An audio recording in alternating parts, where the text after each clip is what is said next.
SINY, Karasta Music Records, Raggies, Manifest Kadose, Judges, coming through with some good interviews.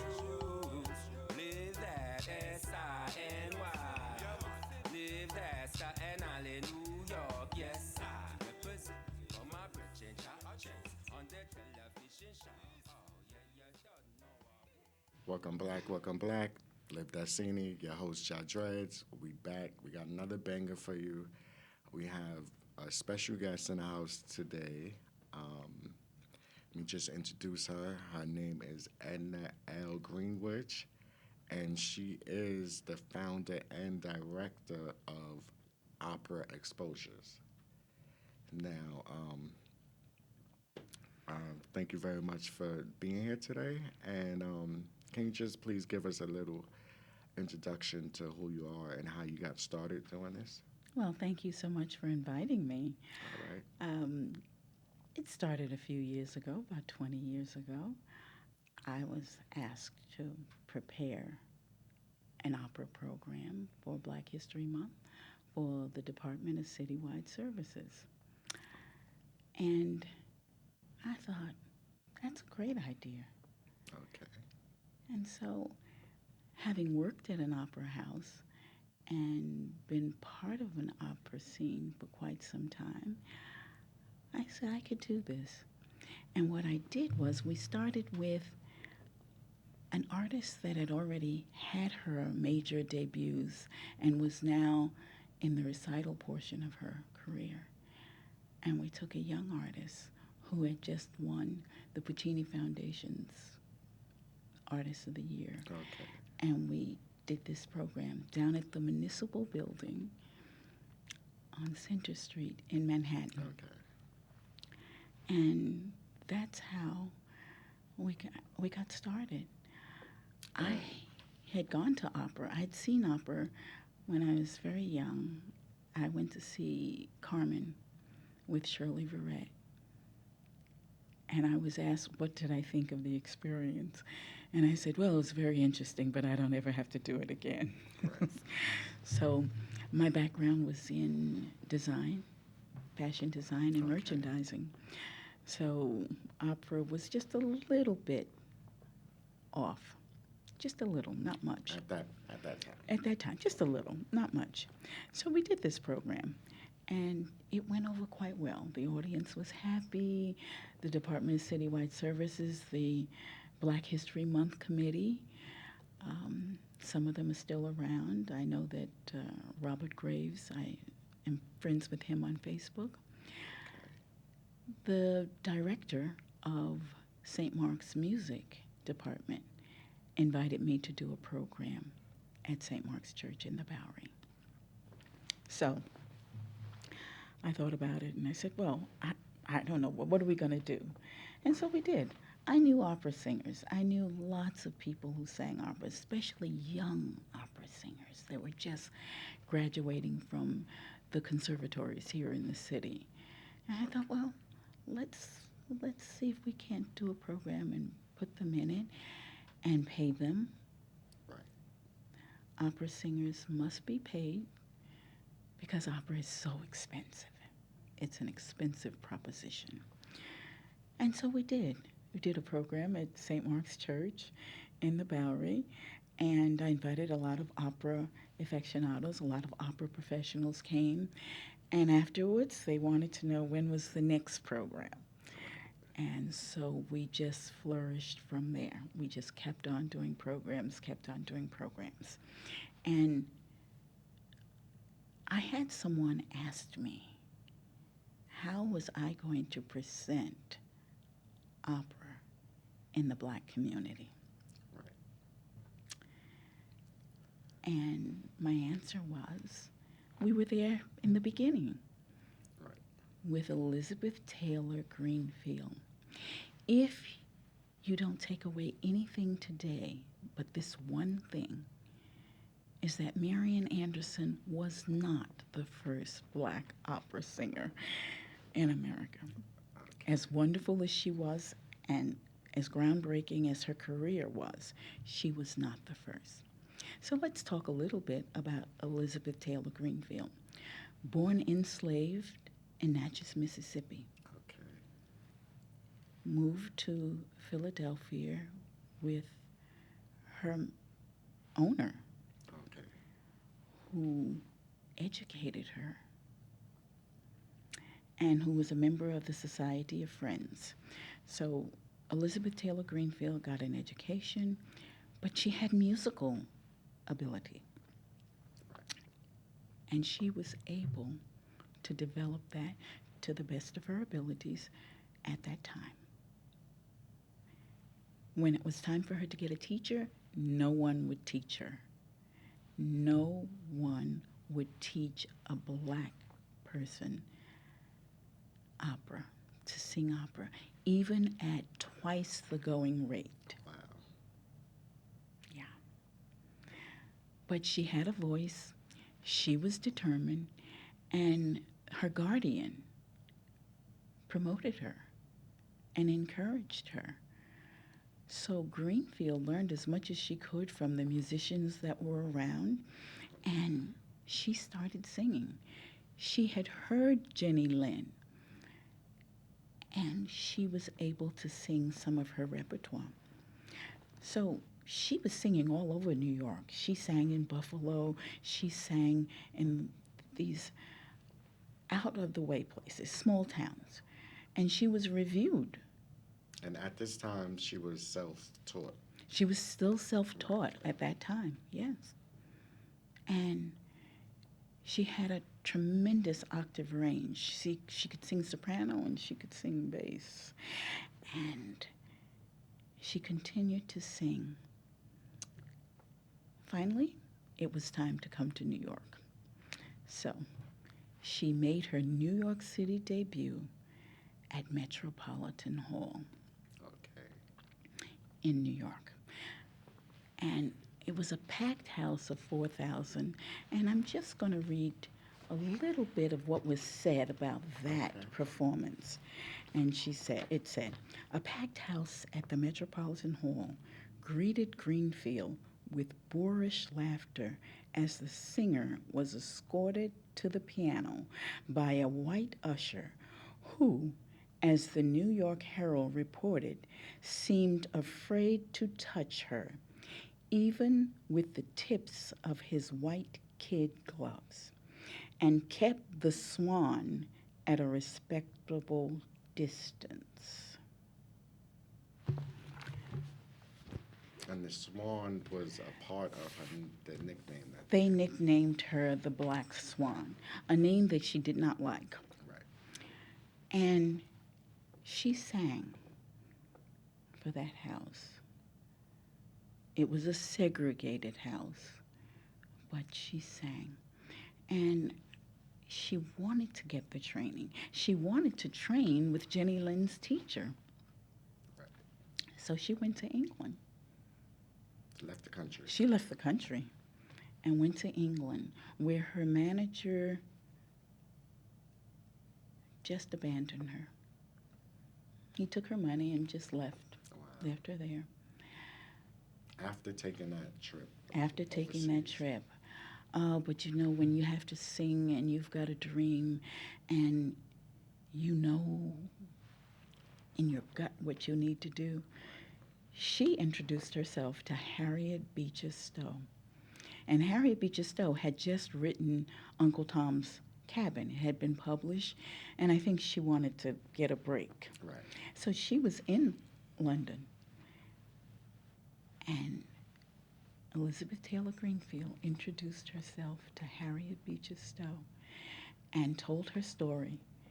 And Harriet Beecher Stowe introduced her to the Duchess of Sutherland, who was a close, intimate friend of Queen Victoria's. Wow. And Queen Victoria heard her story and offered her training with her organist. Queen Victoria was an abolitionist, as well was, of course, Harriet Beecher Stowe and the Duchess of Sutherland. There were quite a few of them. And That means they were against slavery. yes, very much so. So she started singing in the UK. She had a big concert at Town Hall in Birmingham, England. Okay. And she sang all over the UK. A lot of private events. And ultimately, she sang at Buckingham Palace. Right. Taj Mahal of UK. That's it. I mean, that was the Taj Mahal of the world at that time. And we're talking in 1854. I think it was May 10th, 1854. She sang at Buckingham Palace. And she continued to work. She wanted to come back home. To the U.S. She wanted to come back to the U.S. And she came back and she set up a studio in Philadelphia to teach young black artists who wanted to sing classical music. And we talk about her work. So I want to talk about the men, because I think black men get passed over in opera. Yeah, I don't think. And there were many. You can name, like, if it was like a trivia question, I don't think. If it was a trivia question, Right. you couldn't come up with a few Right. names. Well, long before Paul Robeson, long before Roland Hayes, Robert McFerrin Sr., long before George Shirley and Simon Estes, there was Thomas J. Bowers, Okay. who sang with Elizabeth Taylor Greenfield. In fact, there was an episode of Bonanza dedicated to Thomas J. Bowers. Wow. Enter, Classic. It's classic. Yes. Enter Mr. Bowers. So when we talk about opera in America, there's nothing new. We were there all the time. We were there in the beginning. Right. When saloon singing was the popular sport, we were singing opera. And so we could go down from Elizabeth Taylor Greenfield to Sister Rita Jones, and we can keep going, and we can keep going till we get to, to get to present day. We get to Jessie Norman. We get to Leontine Price, Martina Arroyo. But we can't forget the pioneers. And the You people. cannot forget what Elizabeth Taylor Greenfield went through, and the humiliation. That alone was enough. She made it possible for other artists to see what could be done. Right. She got on a boat when people weren't traveling on boats. She did the impossible. And her obituary in the New York Times in 1876, I think it was April. New York, The New York Times. Now, I had so much trouble getting this. I called the New York Times, and I called them, and I talked to every person in the archive. No, and we wouldn't have done it, and we wouldn't have had it. And I said I knew I had seen it. And her obituary was April 2nd, 1876. It was, and it was the Black Swan. And it said, Miss Elizabeth Taylor, sometimes known as the Black Swan, died suddenly of paralysis last Friday. And it talks about her relationship with her patrons, the Duchess of Norfolk, the Duchess of Sutherland. Just validated, everything that she experienced over there in the UK, and the ties that she made, and the people that supported her, and that when she came home, people refused to give her due. All right, it's After back to this again. so when I look at today's artists, and I'm looking at the young artists today who's singing, and some of the artists I had 20 years ago, and it's refreshing to see that they are still in the business. Can you say some of the names? Because that's what I was trying to get when you mentioned the first one. So some of the artists that performed with opera exposures 20 years ago, 18 years ago, Kenneth Overton, Robert Mack, Renee Simpson, what a voice. We just go down the line. Right, I And just want to give them their just due because but they're also pioneers. Kenneth Overton is getting his just due. He's just an amazing personality and a musician and writer. But we had black and white artists because opera singers have a tough road. Regardless. It is enormously expensive to be an opera singer. And it's not popular music. It's not, but it's more popular. I think the Three Tenors did a great deal to popularize opera. I remember the Three Tenor concerts, and you could go almost anywhere in the world and somebody would know who Pavarotti was. They may not know how to speak English or may not know anything else, but they know Pavarotti, and they know Domingo and Carreras. But they're also learning about other artists. There's been a lot of male artists who have broken ground, and they continue to stay, just to have the staying power, because you get to see people who are singing that may not be as talented as you are, and yet they're making the big debuts. And it takes resilience. Opera singers have to sing. Right. See, Elizabeth Taylor Greenfield had to sing. It didn't matter that Frederick Douglass might have scolded her or reprimanded her for allowing herself to be used or allowing herself to be so disrespected and to keep getting up. She had to sing. And that's one of the things I've learned about opera singers. They have to do what they do. But in order for them to do that, we as a community must support them. Right. And they know now that they don't have to tolerate being disrespected, being Nobody should. No, right. they don't have to tolerate that in order to sing. Right. They can just go and sing. And one of my favorite singers who sang here in the States was Willard White. Now, Willard White was Jamaican born, but he's a British artist. And I remember when he came to New York and he sang, and I wondered, why did it take so long for him to get to New York City? He's this renowned artist, known all over the world, and so I thought, let me find out what took so long. I'm just curious. And so I asked the music director, the artistic director. I asked James Levine himself. And I saw him and I said, so what took so long to get Willard White here?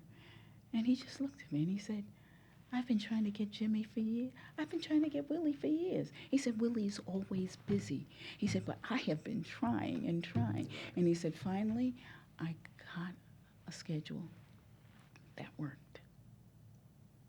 Resilience. Yeah.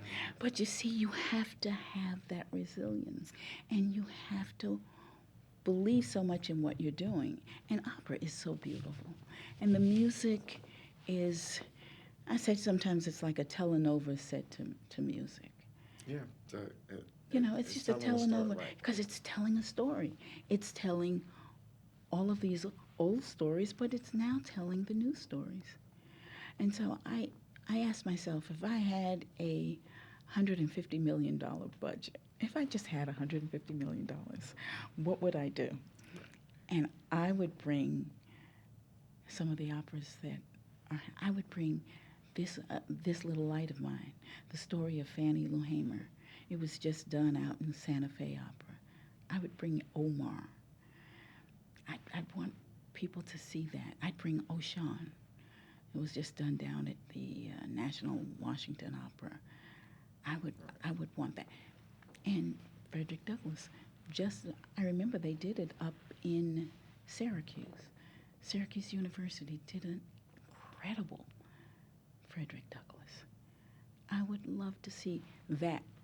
I would like to see these things done in Staten Island. Right. So, yeah, because putting it out there now. I would need the $150 million part of the budget, big part of the budget, to get everyone to come here and do this. But yes, I would do This Little Light of Mine, the story of Fannie Lou Hamer. You know what's sad is that, and I'm pretty sure my viewers will agree with me, is that they really only know two operas. Mm-hmm. And one is Carmen. Uh-huh. And the second one is the La Traviata. La Traviata. Well, those are two good two right. Those operas are to the say. most popular ones that they just continuously push towards people. And yes. All right. So Carmen is one of the ABCs of opera. So if you've never seen an opera, Aida, Carmen, Bohème, those are great operas. But the music of Traviata is wonderful and is memorable, and the story of Traviata. So the story of Traviata, Please enlighten it's we did at Snug Harbor. We did arias and duets from Traviata, but we did the narration from the book by Alexander Dumas. And that name is going to keep coming and coming. Alexander Dumas, yes, it's going to keep coming up. Alexander Dumas wrote the book, The Girl Who Loved White Camellias, based on his mistress, Marie Duplessis. So Violetta is in Traviata. Now, when we did Traviata and it was narrated, the courtesan became the central figure. We fell in love with the courtesan. My friend Dwight made the courtesan sound so wonderful. She was central to the family. She took care of the husband to make sure he was relaxed, he was calm, he was able to go and take care of his family. When he finished talking about the courtesan, I think several of us thought, well, maybe we could do that, maybe, because he made it sound so inviting. But Traviata is based on the book by Alexander Dumas, and of course, he wrote a lot of just the great Alexander works, Dumas. surprisingly. Yes, Alexander Dumas. They were very talented, father and son. They wrote The Three Musketeers, Wow. The Count of Monte Cristo. Wow. They were. And Traviata, the music, is breathtaking. And I could see why. But there is also other operas. There's operas by German composers. There's There's a world. There's Ballo, there's, Nabucco, there's so many other operas that you could introduce people to. Now, one of the tremendous operas that I like a great deal is the opera for it's not Traviata, but it'll come to me in a moment. I space out on that particular name, but I like Tosca. Tosca is a very beautiful opera to see. You've got, and you have different points of view. Today we're looking at modern stories. So This Little Light of Mine is a modern story. So is Omar. So is O'Shawn, Frederick Douglass.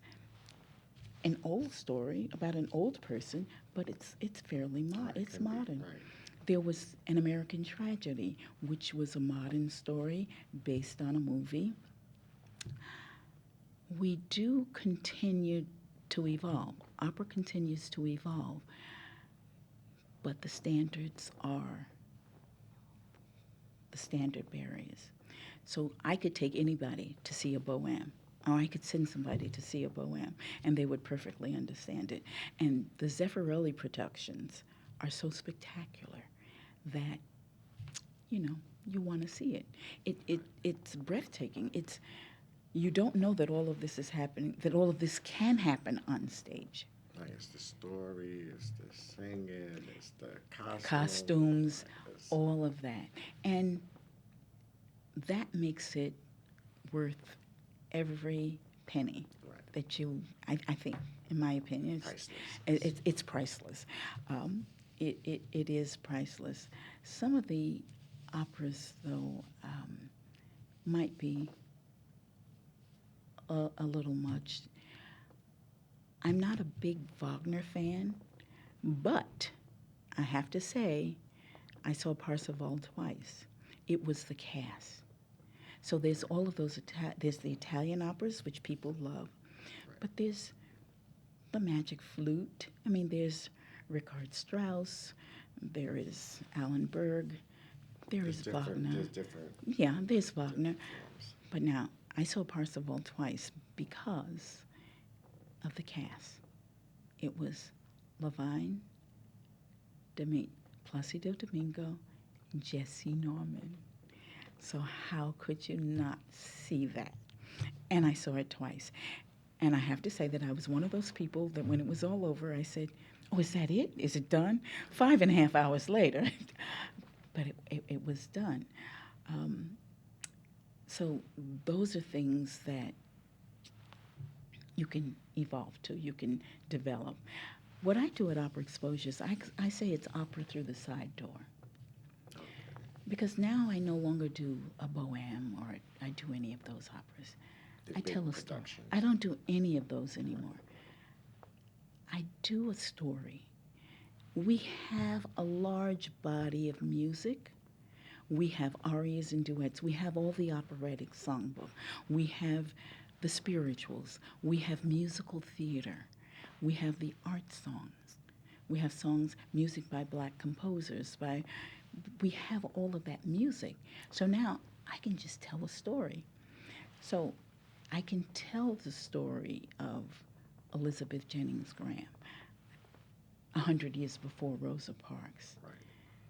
Because she's very important also. Rosa Parks was very important, but 100 years before Rosa Parks, there was a woman named Elizabeth Jennings Graham who was injured as she was thrown off the 3rd Avenue Railway. Right.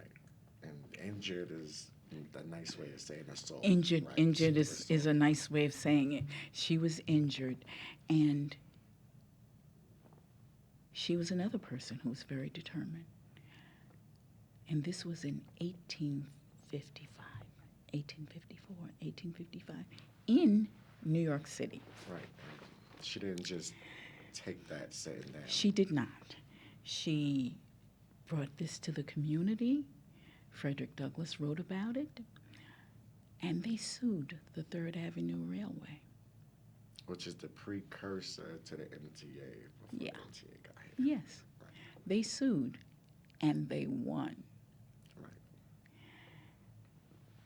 And 10 years later, that was part of what ended segregated subways, the segregated transportation system here in New York. And they won. And her young 24-year-old white lawyer, Her lawyer. he was 24 years old, Right. he became the 21st president of the United States. 21st. He's the 21st president of the United States. Chester Arthur. So her action had a tremendous impact. Elizabeth Taylor Greenfield's action had an impact on people following her. So I like to do those stories. Right. I mean, I've got a list of stories I want to do. But this one is coming up, and I want to do that story. When I go back to Elizabeth Taylor Greenfield and her relationship with Harriet Beecher Stowe. Okay. So Harriet Beecher Stowe wrote Uncle Tom's Cabin, and we just did a program, Celebrate Uncle Tom. And I got a question about that too. Why should we celebrate Uncle Tom? Because... Right. People, please explain to them the controversy behind Uncle Tom. So people feel a way about when they hear Uncle Tom, but if they read the real Uncle Tom, they wouldn't be feeling. They wouldn't have those same feelings right there. Well, It's how they portrayed Uncle Tom character, and you know, even to this day, is having a long-standing effect because people think that's who Uncle Tom was, the portrayal that we get now. so before you call someone Uncle Tom, you'd better make sure they're worthy of the title. Right. The real Uncle Tom Was based on Josiah Henson. and upstanding. He was an enslaved man who had been promised his freedom. He'd been made many promises, and none of those came true. He took his family to Canada to be On free. foot. Walk, sure. On foot. He walked, took his family to Canada to be free. He was a man of integrity. He refused to betray some enslaved women who had escaped. He was what we would hope anyone would be today. That's Very who upstanding. Harriet Beecher Stowe's Uncle Tom was. He went to Canada. He started a school, trade school for freed blacks. He helped black people escape slavery before the Underground Railroad. For Harriet Tubman. Before the Underground Railroad. And you need to make sure that whoever you're calling Uncle Tom can compare to Josiah Henson. Now, what happened when Harriet Beecher Stowe wrote Uncle Tom's Cabin? It became widely read. It was very popular. It gave a human face to slavery. It gave a dignity, a humanity. And so people were looking at the enslaved, they were looking at them a little differently. Now the Southerners, the white Southerners, created their own character. Which is the Of Uncle caricature Tom. that we see. That's the one you see today. And there was an episode on the Jeffersons that addressed Uncle Tom.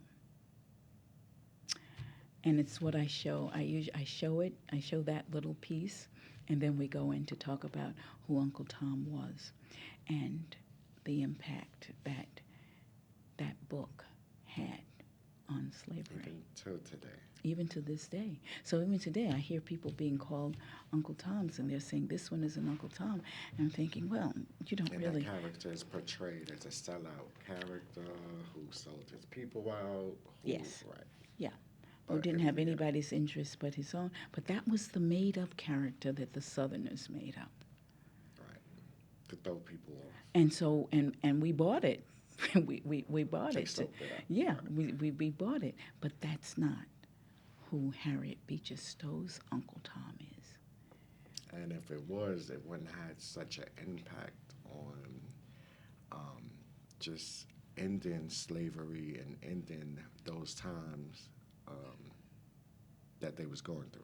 Yeah, and it said that at some point President Lincoln said to her that you're the little lady whose book started this war. Don't know if it's true or not, but it's a nice quote. It's nice that you're the lady whose book started this war, but it did. Uncle Tom's Cabin gave a tremendous humanity. One of the things I like about about history, about researching history. You know, I said you have to be a little off to do it because it takes you to so many different places. When I talk about Queen Victoria, I think about the young black woman who she was responsible for her care. Sarah Forbes Bonita, this young black girl, was given to her as a gift from the King of Dahomey. And beyond the gift, she loved this young black woman. she wouldn't accept Like her a as a child. gift. She said, "You can't give a human being." But the little girl came to England and she raised her. She started raising her in Buckingham Palace As like one of her own. as one of her own children because she was African royalty. But the little girl had an attachment to the captain's wife. It was a long journey, and she had an attachment to the wife. And the queen said, "You can raise her, but I will provide for her care." And her wedding was one of the biggest weddings in all of London. Like, forget about Diana. Oh, those weddings weren't big. Right, I mean, she must have had 10 bridesmaids or 12. She had this huge wedding party. And her first child was the queen's godchild. So she went off to Africa, had her family, and the first daughter was her first child was named Victoria. And she received all the gifts that the queen would bestow on her godchild. Yes. And when the queen was very elderly, Victoria, with her own children, made that long trip to England to visit the queen. And the queen received her and saw her children. So Queen Victoria is an interesting character. And when you research her, you're going to come up with so many different things. But Harriet Beecher Stowe and her family, the Beechers were an interesting family. Her brother had a church in Brooklyn, and when the Fifth Jubilee Singers came to visit, he was the first one to say, "All right, we need to raise money for them," and he put down the first $5 bill, $5 coin, and the rest of the church. So the Beechers were an interesting family. They were a family very much ahead of their time in their thinking and in their sensibilities. So that's a story we like to tell too. But the Josiah Henson celebrating Uncle Tom, it was a wonderful story. It's beautifully done, and we have a Q&A afterwards. We have two historians talk about what it meant to be enslaved and free. Let me ask you one question before we go further. Do you consider yourself a historian? No, Why not? I don't. I don't consider myself. Why not? I really don't know. I don't know why. I have spoken to several historians. Speaking to my audience. Speak right to your now. audience. Do I Okay, consider just- I don't yeah. consider myself a historian. It's just that I latch on to certain stories, and I don't let them go. And it's selective memory. I'm sure it's selective memory because I can remember some things very clearly and that happened 20, 30 years ago, or a story I heard. And I'll think, well, you know what, that would be a good thing to do a program on.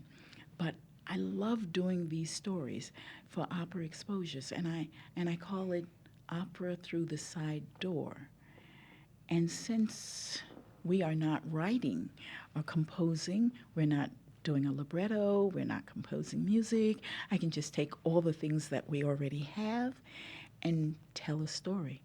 And tell a story of the Dumas, father and son, both of them writers, both of them extraordinary individuals for the time and period they lived. For black men to live in France and do what they did and create the work. We're still, everyone knows everybody knows their work. We all know their Three work. Musketeers. The Three very Musketeers Popular. is a huge franchise, but who knows how many people know that it was a black man that wrote it? And it was one of the most popular serializations in all of France because they would do a story in serials, and so they do it here, they do it 1 month, do it one, and that was one of the most successful ones, the first really successful I one don't that they think did. people would know what a musketeer The was. Three Right. I don't Musketeers. think they would even know the word musketeer. The if they Three didn't. Musketeers, right? And Alexander Dumas, and we talk about those works and those people and what they contributed to us. But you don't know that they're black. I mentioned this at a dinner, and the woman said, "Oh, but he was only 1/8 black." I mean, Right. how do you get to be one? Okay. You're an international. I might overlook, but no. How do you get to be 1/8 black? So If that's the case, that's the whole world. yeah, and that's the case of the whole world because you look somewhere and you've got some in you, but those stories, and as I said, because I can use the music, I can just tell all these different stories, all of the different stories that I encounter, that I might hear. I might hear somebody say something historical, and I think that would be a good story. Like I did. It's they say history repeats itself, but what's inspiring is that these people basically lived through what we're living through presently now, Yes. present days. You know what I'm Yes. saying? And they still was able to make these major accomplishments and make these major goals. And it's terrific to see that people are catching up. I didn't see the story of Chevalier, but I have known that story for many years on Chevalier de Saint George. And who's that? Joseph Bologna. He was a black man, half black, half French. Okay. His father, he was born in Guadeloupe, and his father discovered that at a very young age he had musical talent. So the father picked his family up and took the child to France so that he could be taught and he could learn the ways of a French gentle person.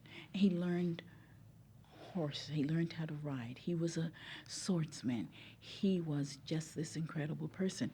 And some people call him the Black Mozart, which isn't quite fair because it's just that they were composing at the same time. But there's not very much. Was black anyway, so No, they're not really contemporaries in that way because Chevalier was a Renaissance man.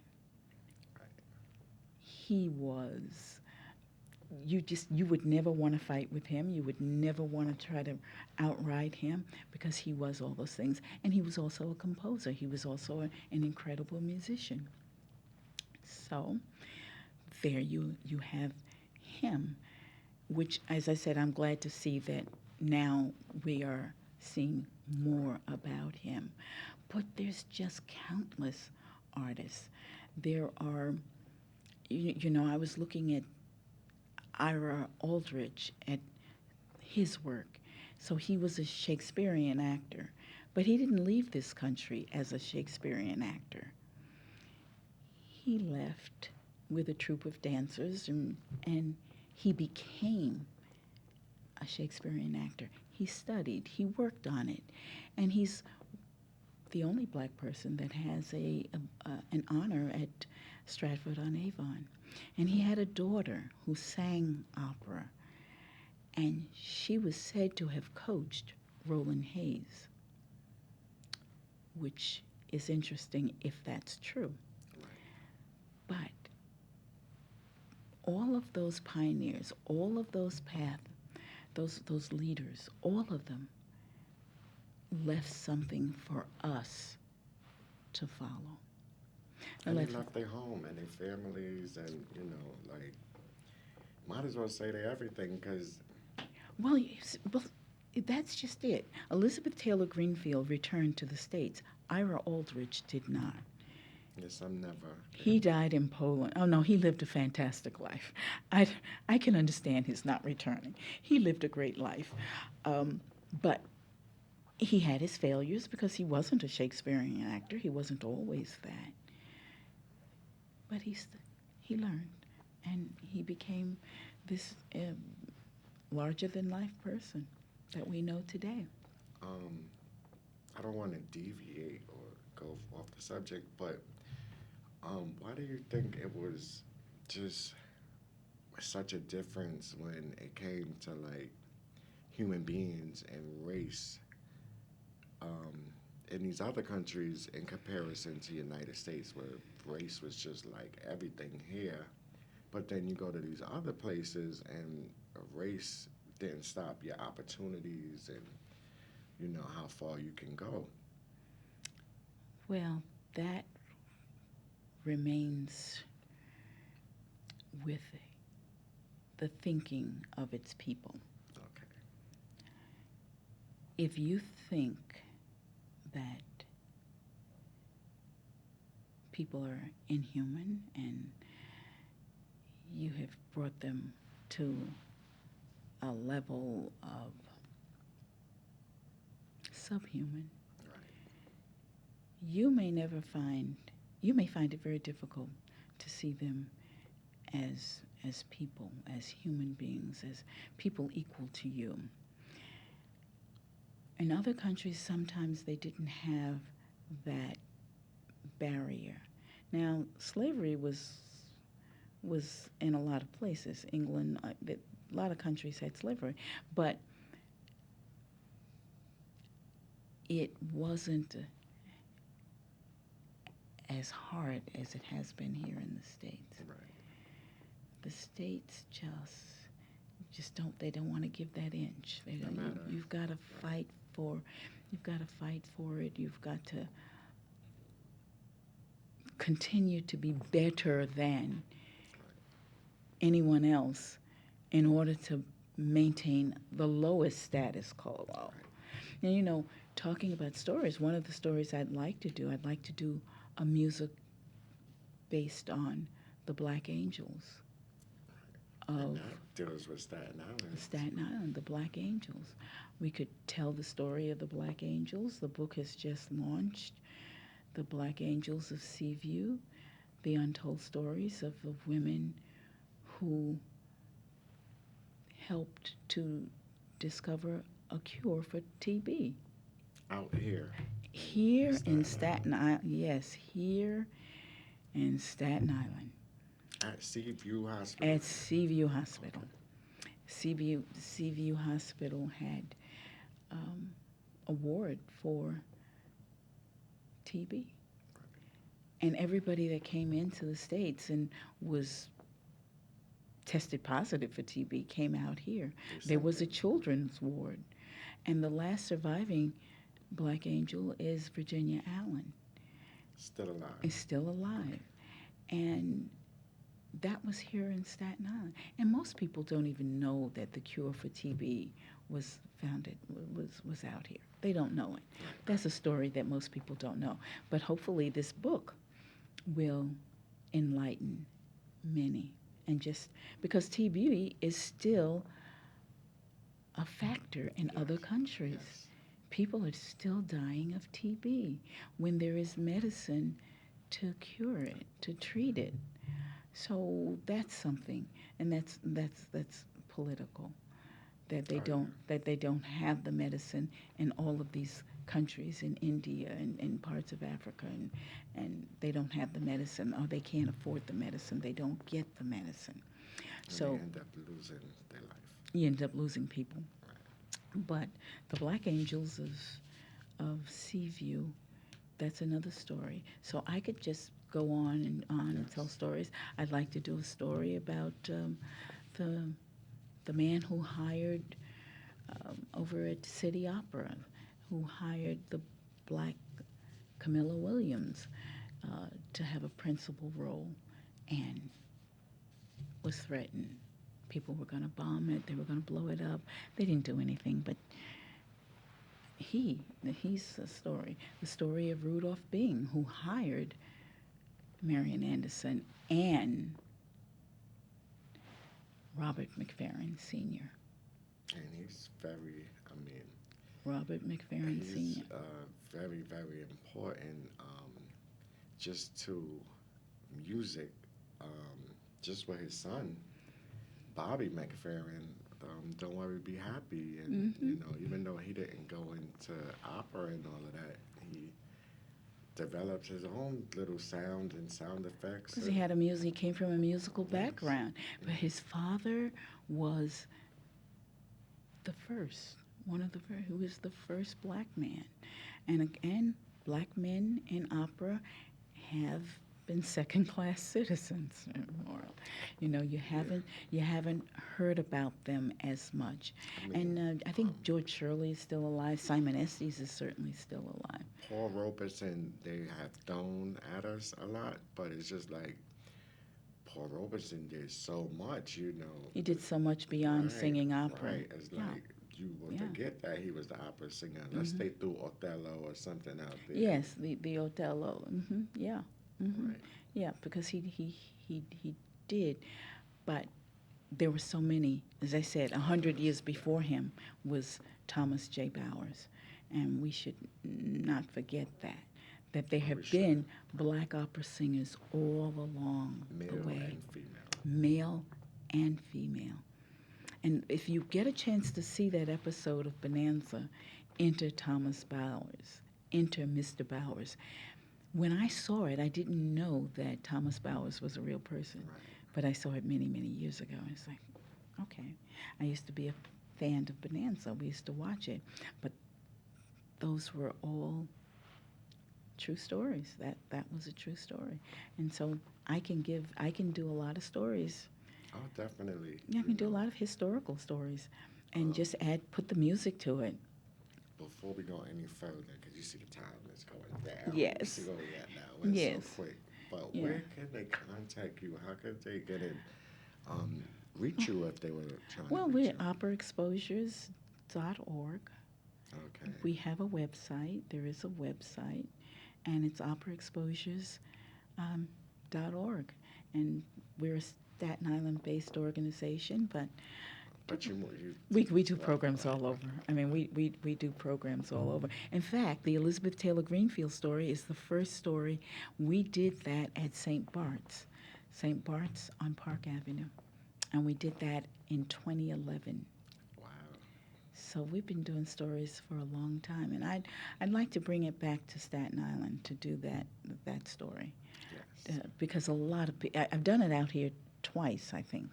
I did it out here at least once. I did it at the JCC, but we need to get an audience to come out and see this story. We do, and we also have to get our youth involved in this also. I would love to see in the performing arts school maybe an opera program.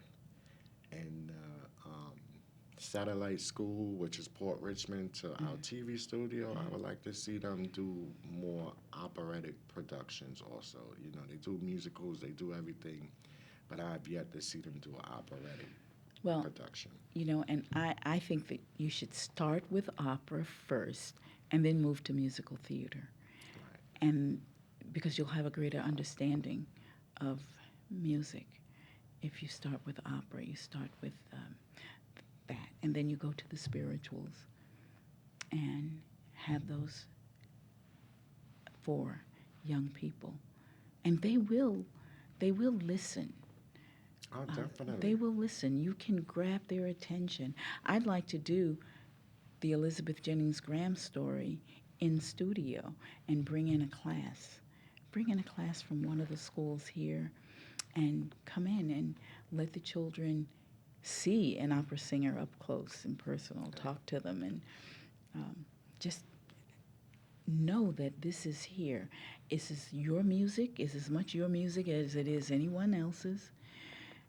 And enjoy it, and just make friends with it. Just get to know it. Get to know the greatest hits of opera. I have a singer who whenever we're doing a program, I'll say, okay, well, I need you to just go to this place and sing, because we put opera in other people's programs. And he'll do Nessun Dorma, which is the greatest hit. I mean, it's the one aria that tenors, everybody does. Everybody knows it immediately when you hear it. When it's well done, you like it. It's gorgeous. Nessun Dorma, or you do the music from Carmen, or you do you just the music. We know this music. We hear this music on commercials all the time. You just don't associate it with opera. Sometimes you'll hear. I had a friend tell me, I have family members tell me, the only thing I knew about opera was watching Bugs Bunny and watching. And all of those programs. All those programs, all of those. They just make it out like it's Yeah, 15 it's just hours music. straight, right? Yeah, And you it's just sitting music. there, you And just you ready just- to leave. Yeah, And, right. yeah. I was listening to some music in a rehearsal hall, and we had grown people walking around saying, "Kill the rabbit, kill the rat." And I said, "Now you know better. You know what that's from." He goes, "No, but that's what it reminds me of, kill the rabbit." So, opera is for everyone, and I believe everybody loves opera. And And I they- thank you for the modern take that you have been bringing to the opera, so it doesn't have that same 16-hour right. Oh, like the ring cycle or something, Yes, or yes. like those. Thank fi- you very much. know. For that. For just Yeah. putting your own take to Yeah. it and advancing it and pioneering it yourself. Well, you're welcome, and thank you, because I've had that experience of watching an opera and thinking, I know you're going to kill her. Would you just do it? Why do you have to go through so many different parts? Just do it. Yes. And so, but it's cast. We have such marvelous singers out here now. We have a lot of very, very talented artists, and it's great to see them getting a chance to sing. And we're going to work a lot more together, so we're going to be able to bring them a lot more of We'll these bring some. I stories and a do. lot more of these I'm looking programs. forward to that. Thank you very much for inviting Yes. me. Thank you. I You're look very forward to. welcome. I look forward right. to talking to you again. Thanks. So they playing our music. So They're playing our music? Right. Okay, I don't hear Nessun Dorma, so where's my Nessun Dorma? Look, I'll get an opera singer to sing Okay. my theme song first. Okay, we'll sing. Yeah, we'll do. I had a test not too long ago, and it was they put you in a machine, and it was some kind of test, and they said, "And what music would you like?" And I said, "Opera." And she said, "Okay." And sure enough, what was it? Nessun Dorma. I said, "Perfect. Right. This Right is at home, perfect. right? This is right up my alley. Perfect." So, I'm Did glad. we miss anything? Oh, I'm sure we missed a Yeah, lot. And we yeah. missed some of the operas that I do like, but I love the Bohème, the Carmen, the Aida, the Traviata, and Tosca. If you see a beautiful Tosca, I do. I like those. But it's nice seeing the opera singers move over and do other things too. Oh, definitely. Yeah, opera Right. singers. Yeah. They don't just limit themselves. No, there was an opera singer that did Phantom of the Opera. And I had hired her years ago, Janaya Burnett. She was in Phantom of the Opera for a number of years. And so You saying SINY, I know you ain't a clown. Live that SINY. Live that and hallelujah. Yes, I was on my bridge and chat.